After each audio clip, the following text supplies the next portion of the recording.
Hi friends, ఒక scent ధర 2 లక్షలు అయితే 1 ఎకరం ఎంత? సొల్యూషన్. 1 ఎకరం అంటే 100 సెంటు. సో మనకేమిచ్చాడు? 1 సెంటు 2 లక్షలు. సో అప్పుడు 100 సెంట్లు అంటే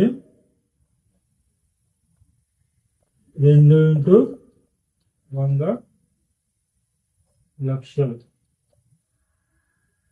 దట్ ఈజ్ ఈక్వల్స్ టు 200 లక్షలు. That means 2 crores. 2 కోట్లు.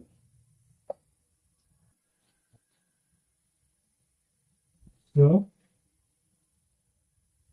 1 ఎకరం ఈక్వల్స్ టు 2 కోట్లు. ఇదే ఆన్సర్. ఓకే ఫ్రెండ్స్, ఈ వీడియో నచ్చినట్లయితే లైక్ చేయండి, షేర్ చేయండి. మరిన్ని వీడియోస్ కోసం మన ఛానల్ని సబ్స్క్రైబ్ చేయండి. Thank you friends.